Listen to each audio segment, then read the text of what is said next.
ರೈತರು ಕೈ ಕೆಸರಾದರೆ ಬಾಯಿ ಮೊಸರು ಅನ್ನೋಂಗೆ. ಸ್ನೇಹಿತರೆ, ನಾನು ನಿಮ್ಮ ಸ್ವಾಮಿ ತುಮಕೂರು. ಇವತ್ತೊಂದು ಕಡ್ಡಿ ಕತೆ ಹೇಳ್ತೀನಿ. ನಮ್ಮ ಕಲ್ಪವೃಕ್ಷ ಅಂತ ಹೇಳ್ಬೋದು. ತೆಂಗಿನ ಮರದಲ್ಲಿ ನಾನಾ ರೀತಿ ಉಪಯೋಗಗಳು. ತೆಂಗಿನ ಗರೀಲಿ ಇರ್ತಕ್ಕಂಥದ್ದು ಇದು ನಮ್ಮಮ್ಮ ಸಿಗದಿರೋದು. ನಾನು ಊರಿಗೆ ಬಂದಾಗ ರಜೆ ಟೈಮಲ್ಲಿ ನಾನು ಇದೇ ರೀತಿ ಕಡ್ಡಿಗಳನ್ನು ಸಿಗದು ವ್ಯಾಪಾರ ಮಾಡ್ತಾಯಿದ್ದೆ. ಹಾಗೆ ಹೊಂಗೆ ಬೀಜನೂ ಅವಾಗವಾಗ ಕೊಯ್ಕೊಂಬಂದು ಕಿತ್ಕೊಂಬಂದು ಬಿದ್ದಿರ್ತಕ್ಕಂಥದ್ದನ್ನು ಬಡಿದು ಎಲ್ಲ ಮಾಡ್ತಾಯಿದ್ದು. ಬೇಸಿಗೆ ಬಂತು ಅಂದಿದ ತಕ್ಷಣ ಈ ಕಡ್ಡಿ ಸಿಗದು ವ್ಯಾಪಾರ ಮಾಡುವಂಥದ್ದು.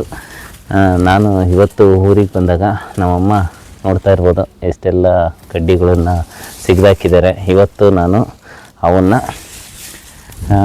ಏರುಪೇರು ಇಷ್ಟಿಷ್ಟೇ ಕೆ ಜಿನ ಕಟ್ಟಿ ಅಲ್ಲಿ ಇಡ್ತಾಯಿದ್ದೀನಿ. ತೂಕ ಮಾಡಿ ಸಹ ಇಕ್ತಾ ಇರ್ತಕ್ಕಂಥದ್ದು. ಬೇಸಿಗೆ ಟೈಮಲ್ಲಿ ತೆಂಗಿನ ಮರಗಳಲ್ಲಿ ವಿಪರೀತ ಗರಿ ಬೀಳ್ತಾ ಇರುತ್ತೆ. ಬಿದ್ದಾಗ ನಾನು ಮರಕ್ಕೆ ಹಿಂಗೆ ಕಡ್ದು ಹಾಕೋದ್ರ ಬದಲು ಕಡ್ಡಿ ಇದ್ದರೆ ಗಟ್ಟಿ ಇರುತ್ತೆ ತೆಂಗಿನ ಗಿಡದಲ್ಲಿ ಎಲ್ಲ ಹಾಕಿದ್ರೆ ಬೇಗ ತೆಂಗಿನ ಗರಿ ಕೊಳೆಯಲ್ಲ. ನಾವು ಈ ಥರ ಸಿಗದು ಹಾಕೋದ್ರಿಂದ ಬೇಗನೆ ಗೆದ್ಲಿ ಇಟ್ಕೊಳುತ್ತೆ.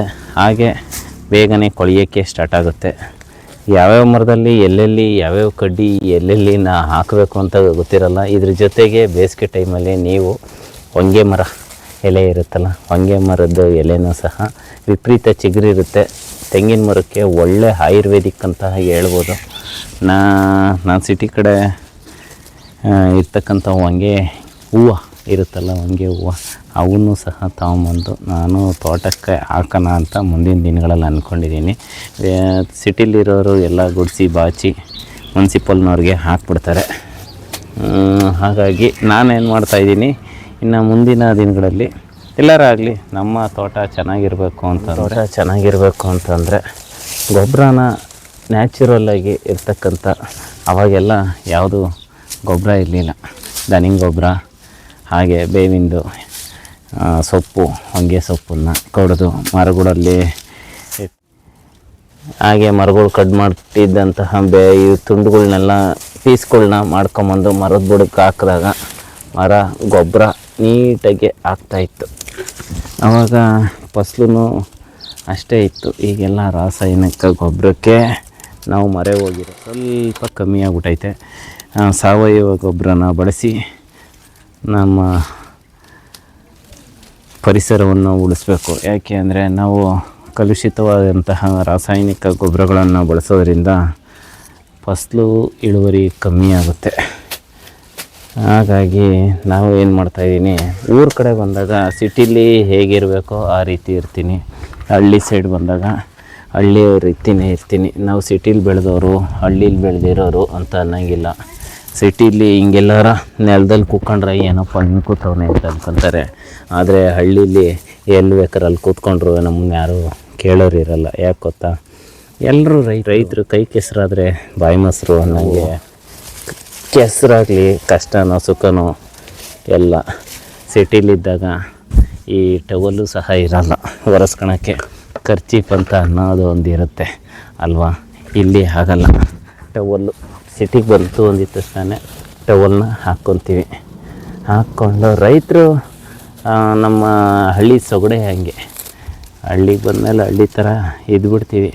ಸಿಟಿಗೆ ಹೋದ್ಮೇಲೆ ಅಲ್ಲಿ ಇರ್ತಕ್ಕಂಥ ನಾಗರಿಕತೆಗೆ ತಕ್ಕಾಗೆ ನಾವು ಹೊಂದ್ಕೊಂಡು ಹೋಗಬೇಕು ಅಲ್ವಾ. ಏನಂತೀರ ಸ್ನೇಹಿತರೆ? ನೀವು ಹಳ್ಳಿಯವರಾಗಿದ್ದರೆ ನೀವು ಯಾವ ರೀತಿ ಲೈಫ್ ಸ್ಟೈಲ್ನ ರೂಢಿ ಮಾಡ್ಕೊಂಡಿದ್ದೀರಾ ಅಂತ ಕಮೆಂಟ್ ಮಾಡಿ. ನಾನು ಯಾಕೆ ಈ ಕಡ್ಡಿನ ನೀಟಾಗಿ ಜೋಡಿಸ್ತಾ ಇರೋದು ಅಂತಂದರೆ ಯೂನಿಫಾರ್ಮಿಟಿ ತೊಗೊಳೋರ್ಗೂ ಒಂದು ಇದಿರಬೇಕು. ನಾನೀಗ ಎಲ್ಲ ಫುಲ್ಲು ಸಣ್ಣದು ದೊಡ್ಡದು ಕಡ್ಡಿ ಎಲ್ಲ ಆಲ್ರೆಡಿ ಮಿಕ್ಸ್ ಮಾಡ್ತಾ ಇರ್ತಕ್ಕಂಥದ್ದು ನೋಡ್ತಾ ಇರ್ಬೋದು. ಫುಲ್ಲು ಕಡ್ಡಿ ಎಲ್ಲ ಮಿಕ್ಸ್ ಮಾಡಿ ನೀಟಾಗಿ ಕಟ್ಕೊತಾ ಇದ್ದೀನಿ. ಇದು ಇಷ್ಟಿಷ್ಟೇ kg ಅಂತ ಮಾಡ್ಕೊತಾ ಇದ್ದೀನಿ. ಯಾಕೊತ್ತಾ, ನನಗೂ ಸಹ ಲೆಕ್ಕ ಸಿಗಲಿ ಅಂತ. ಆಲ್ರೆಡಿ ಅಲ್ಲಿ 3 ಕಟ್ಟು ಹಾಕ್ಬಿಟ್ಟಿದ್ದೀನಿ. ಆಲೆ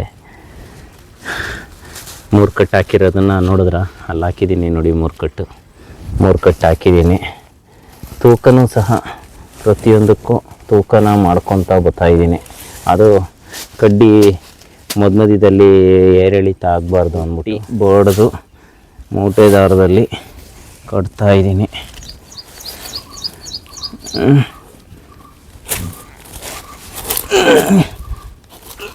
ತಗೊಳೋರ್ಗೂ ನೋಡಿದ್ರೆ ಚೆನ್ನಾಗಿ ಕಾಣಬೇಕು. ಕಡ್ಡಿ ನೋಡಿದ ತಕ್ಷಣ ಅಣ್ಣ ಫುಲ್ ಖುಷಿಯಾಗಿ ಅಣ್ಣ ತಗೊಳ್ಳ. ಕೆ ಜಿ ಹತ್ತತ್ರ 35 ರೂಪಾಯಿ 40 ರೂಪಾಯಿ ಐತೆ. ಹಳ್ಳಿ ಸೈಡಲ್ಲಿ ಒಂದೊಂದು ಪರ್ಕೆ 20-30 ರೂಪಾಯಿ ಒಂದು ಪರ್ಕೆ. ಆದರೆ ನಾವು ರೈತರು ಮಾರೋದಕ್ಕಿಂತ ಕೊಳ್ಳೋರು ಜಾಸ್ತಿ ಇರ್ತಾರಲ್ಲ, ಇವು ಹೊರಗಡೆ ಹೊರಟೋಗ್ತವೆ. ಹೊರಗಡೆ ಹೋಗೋದ್ರಿಂದ ಸಿಟಿಗಳಲ್ಲಿ ಈ ಪರ್ಕೆಗಳನ್ನು ಜಾಸ್ತಿ ಬಳಸಲ್ಲ. ಎಲ್ಲ ಬಾಂಬೆ ಪರ್ಕೆನ ಬಳಸ್ತಾರೆ. ತೂಕ ಮಾಡ್ತಾಯಿದ್ದೀನಿ ಆಲ್ರೆಡಿ. ಒಂದೊಂದು 5-800 6 kg ಬರ್ತೈತೆ ನೋಡಿ. 5-970 5 kg 6 kg ಈ ಥರ ಬರ್ತೈತೆ. ತೂಕ ಆಗಿದ ತಕ್ಷಣ ತಿರ್ಗಾ ಹಿಂದಕ್ಕೆ ಇಕ್ಕಂತ ಇದ್ದೀನಿ. ತಿರ್ಗಾ ಪಕ್ಕಕ್ಕೆ ಸ್ಕೇಲ್ನ ತೊಗೊಂಡೋಗ್ತಾ ಇದ್ದೀನಿ. ಎಲ್ಲಿ ಬೇಕಲ್ಲಿ ಕೂತ್ಕೊಳ್ಳೋದು, ಕೆಲಸ ಮಾಡ್ಕೊಳೋದು ಅಷ್ಟೇ. ಸಿಟಿಯಲ್ಲಿ ಪರ್ಟಿಕ್ಯುಲರಾಗಿ ಇದೇ ಜಾಗ ಅದೇ ಜಾಗ ನೋಡ್ತಾ ಇರ್ಬೋದು ನಮ್ಮನೆ ರೋಡ್ ಹೆಂಗಿದೆ ಅಂತ. ಇದು ಹಳ್ಳಿ ಜೀವನ, ಇದು ನಮ್ಮ ಮನೆ. ನಾವು ನೋಡಿ ಈ ಕಡೆ ಎಲ್ಲ ಸಿಟಿಲಿ ಹಿಂಗೆಲ್ಲ ಹಾಕ್ಕೊಂಬಿಟ್ರೆ ಅಕ್ಕಪಕ್ಕದವರು ಕಂಪ್ಲೇಂಟ್ ಮೇಲೆ ಕಂಪ್ಲೇಂಟು ಹಿಂಗೆಲ್ಲ ಎಳ್ಕೊಂಬಿಟ್ಟವ್ರೆ, ಅಯ್ಯೋ ನೋಡಿ ಬನ್ನಿ ಅಂತ. ಈ ಥರ ಬುದ್ಧಿನ ಕಲಿಬೇಡಿ. ಅವರು ಹಳ್ಳಿಯಿಂದನೇ ಬಂದಿರ್ತಾರೆ. ಆದರೆ ಹಳ್ಳಿ ಜೀವನ ಹೆಂಗಿರುತ್ತೆ ಅನ್ನೋದನ್ನು ಸಿಟಿಗೆ ಬಂದಿದ್ದ ತಕ್ಷಣ ಮರೆತು ಬಿಡ್ತಾರೆ. ಅಲ್ಲಿ ಲೈಫ್ ಸ್ಟೈಲೇ ಚೇಂಜಸ್ ಆಗಿಬಿಡುತ್ತೆ ಅವ್ರದ್ದು ಅಲ್ವಾ. ಲೈಫ್ ಸ್ಟೈಲು ಅಲ್ಲೇ ತಕ್ಕನಾಗೆ ಚೇಂಜ್ ಮಾಡ್ಕೊಳ್ಳಿ, ಆದರೆ ಹಳ್ಳಿ ಜೀವನನ ಮರಿಬೇಡಿ. ಯಾಕೆ ಹೇಳ್ತಾ ಇದ್ದೀನಿ ಅಂತಂದರೆ, ಎಷ್ಟೋ ಜನ ಹಳ್ಳಿಯಿಂದನೇ ಬೆಳೆದು ಬಂದಿರಲ್ಲ. ಕೆಲವೊಬ್ಬರು ಸಿಟಿಲೇ ಇದ್ದು ಸಿಟಿಲೇ ಜೀವನ ಮಾಡ್ತಾಯಿರ್ತಾರೆ. ಹಳ್ಳಿ ಜೀವನದಲ್ಲಿರೋರು ಅನುಸರಿಸ್ಕೊಂಡು ಹೋಗ್ತಾರೆ, ಸಿಟಿಲಿರೋರು ಅನುಸರಿಸ್ಕೊಂಡು ಹೋಗ್ತಾರೆ, ಇಲ್ಲ ಅಂತ ಅನ್ನಲಿಲ್ಲ. ಆದರೆ ಭೇದ ಭಾವ ಮಾಡಬೇಡಿ.